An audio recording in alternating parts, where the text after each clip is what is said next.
저는 오늘 그 복음 말씀 있게 묵상하면서요,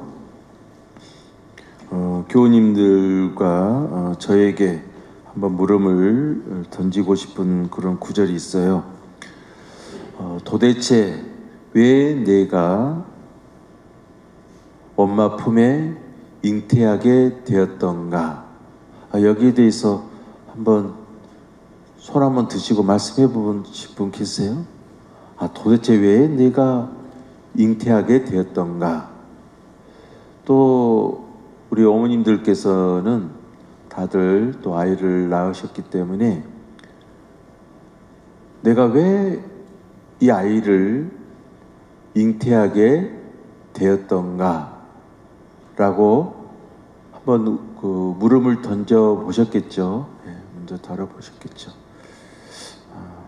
그래서 이걸 좀 더 조금 더 확대해 보면 도대체 왜 내가 존재하게 되었는가, 이렇게도 물음을 던져볼 수 있겠죠. 내가 왜 존재하게 되었는가, 내가 왜 지금 이 자리에서 살아있고 숨을 쉬게 되었던가, 이런 것 한번 또 저희 들여다볼 필요가 있어요. 특별히 우리 성탄을 앞두고서 아기 예수님을 우리가 기리는, 또 기다리는 그 마음도 소중하지만 또 아기 예수님을 통해서 바로 나의 존재성에 대해서도 한번 물음을 던져보는 것이죠. 도대체 왜 내가 존재하게 되었는가? 이 부분.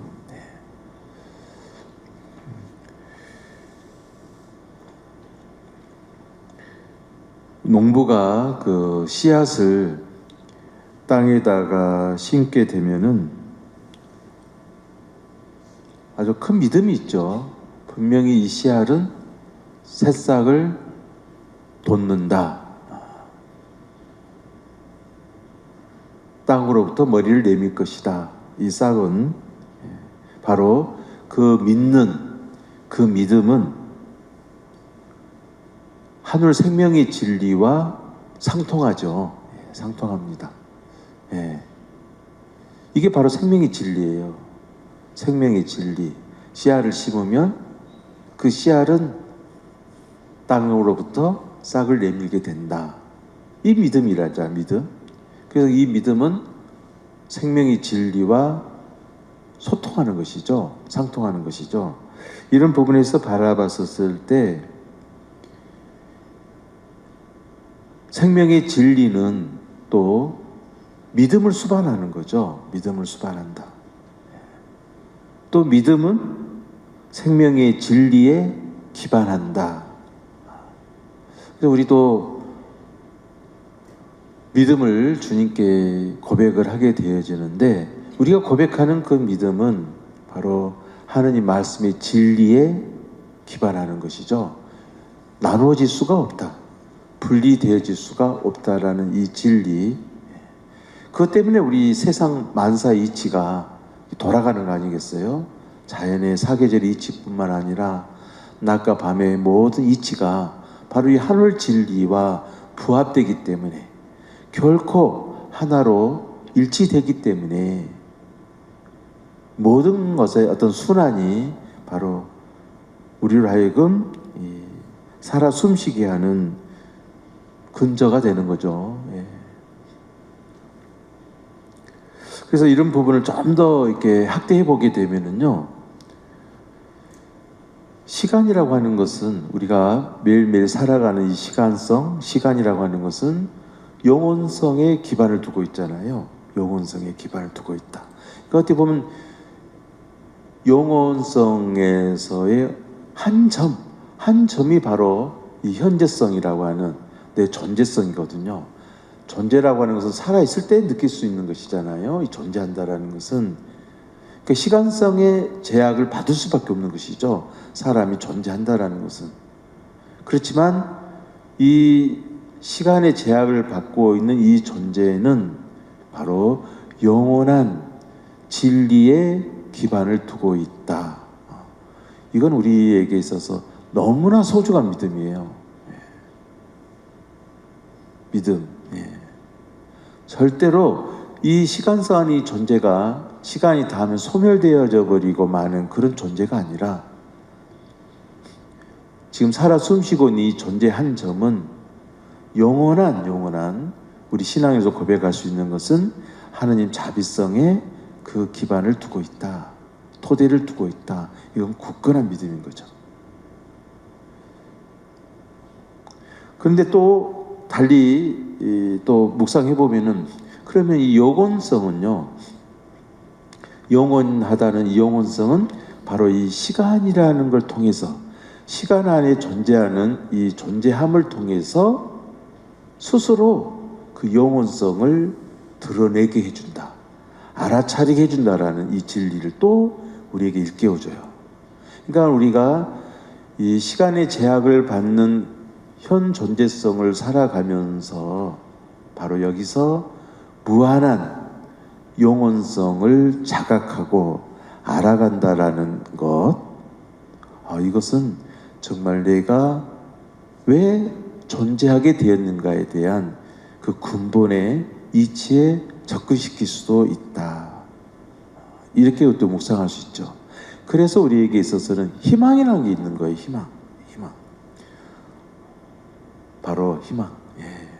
희망이라는 것은 모든 어떤 그 고통과 여러 가지의 시련, 모든 것들을 넘어서게 할 수 있는, 이 시간성 안에서 펼쳐지고 있는 다양한 상태들이 있는데, 그러한 상태들을 내가 오히려 영혼성의 진리 안에서 품을 수 있는, 사랑할 수 있게 하는 그런 희망의 원천이 또 되어지는 것이죠.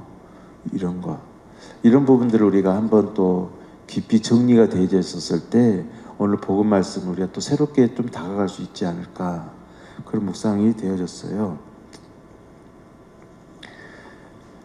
오늘 그 판강기에서도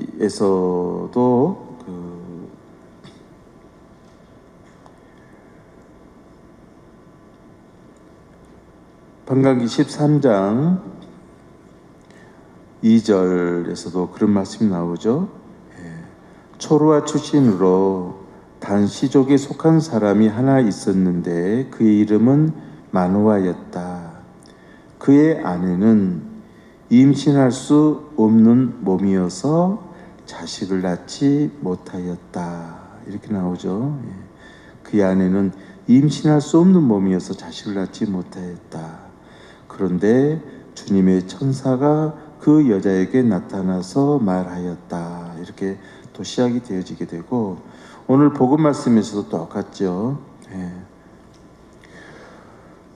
오늘 복음 말씀 루카복음 1장 5절에서도 그런 5절, 6장 7절 이렇게 이어지는 말씀, 여기에서도 그냥 7절 말씀만 드리게 되면, 그들에게는 아이가 없었다. 엘리사벳이 아이를 못 낳는 여자였기 때문이다. 게다가 둘 다 나이가 많았다. 우리에게 있어서는 그렇죠. 많은 경우에 있어서는 지금 현재 살아가고 있는 이 시간성의 토대에서 자기 자신을 이해하잖아요. 자기 자신의 처지를 들여다보게 되고 비관하기도 하고, 또 그 시간성 안에서 내 자신을 너무 또 우월하게 여기게 되는 그런 어떤 또 착각도 가져오게 하는 것이죠. 그런데 아까도 말씀드렸듯이 영원한 어떤 진리의 말씀의 측면에서 보게 되면은 이 시간성은 영원성 진리에 근거한다, 토대를 두고 있다라는 거. 그래서 하느님의 자비의 진리의 구현은 바로 이 시간성을 토대로 해서 우리에게 드러내 보여주고 계시는데, 그러한 것들은 바로 오늘 복음 말씀을 통해서 당신이 점지한, 당신이 이루고자 하는 이 아들을 통해서 우리에게 드러내 보이신다라는 것을 우리가 알려주고 있는데, 이 아들이 상징하는 의미는 실로 굉장히 큽니다. 아들.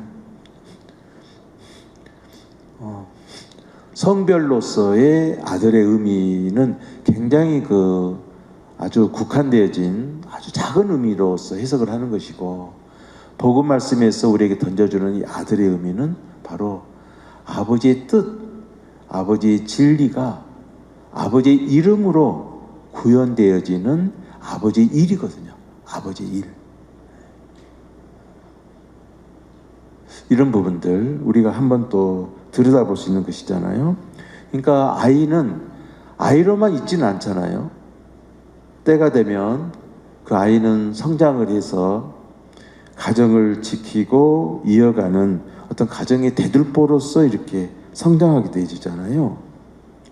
그리고 그 원시시대일수록 과거에 오래전 과거일수록 그 가정을 지킬 수 있는 것은 아들이었죠. 아들은 너무너무 소중했었죠. 아들만이 내 가정을 지킬 수 있었기 때문에 1차적으로요. 왜냐하면 아들이 나가서 내가 늙었을 때 사냥을 해와서 또 부모를 공양하는 것이잖아요. 그래서 아들은 아버지의 생명과 같은 거였었죠. 그런 존재였었죠. 그만큼 큰 의미를 지녔었던 것이잖아요.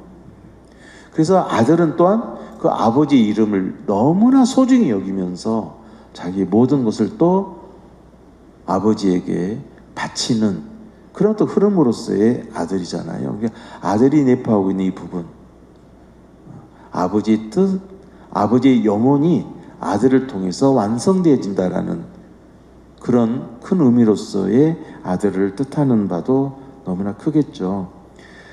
그런데 바로 즈카리아나 엘리사벳에게 있어서는 아이가 없었죠. 그뿐만 아니라 둘 다 나이가 많았다라는 거. 그렇기 때문에 항상 사람들 사이에서 겪어야 했던 치욕을 언급하잖아요. 오늘 1장 25절에서요. 그러면서 사람들 사이에서 겪어야 했던 치욕을 없애주시려고 주님께서 구워보시어 나에게 이 일을 해주셨구나 라고 고백을 하잖아요, 엘리사벳이. 근데 우리가 좀 더 복음을 좀 들여다보게 되면요, 언급했듯이 그들에게는 아이가 없었다. 또 둘 다 나이가 많았다. 그런데 이러한 상태의 모습도 큰 흐름에서 보면 주님의 일이었다라는 것을 우리가 볼 수 있지 않아요? 예.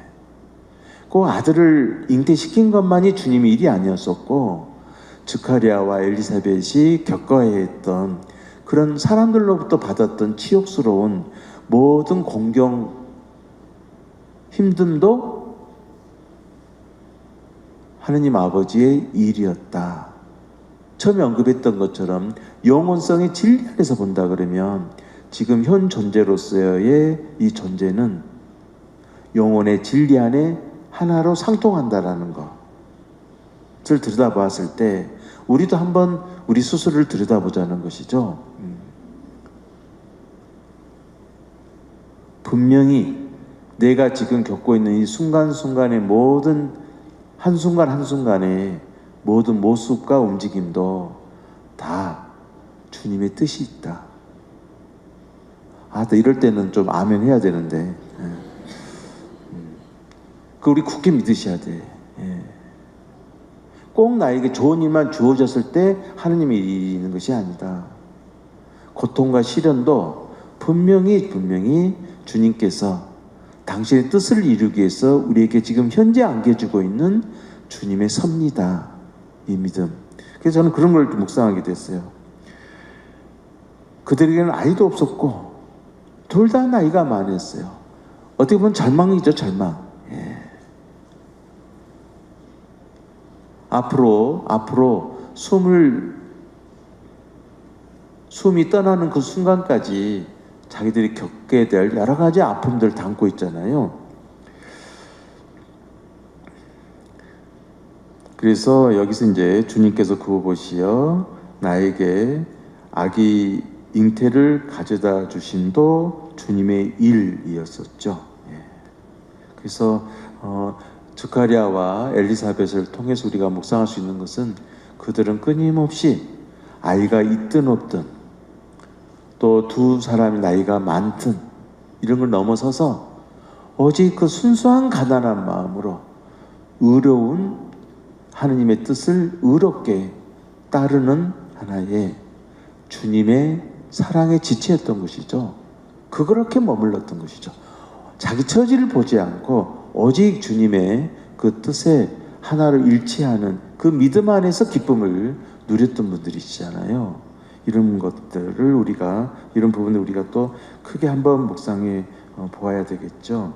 그래서 순수하게 우리가 현 존재를 살아가면서 현재의 이 시간성 안에 제약을 받는 이 존재를 살아가면서도 우리가 이 마음으로서 가난하다라는 이 이치는 바로 오직 하느님 사랑만으로도 충만한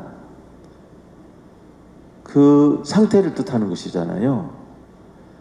바로 그 순수한 존재함으로서의 아멘의 고백. 미래에 대해서 내가 점지하고 그로 인해서 두려워할 것이 아니라 매 순간순간 주님 사랑과 일치하는 그가 하나로서 내가 온전히 주님과 하나 되어질 때 주님께서는 주님의 뜻 안에서 우리에게 분명히 당신의 일을 하신다. 당신의 사람을 우리에게 안겨주신다. 이런 믿음을 함께 나누고 싶었습니다. 잠시 묵상합시다.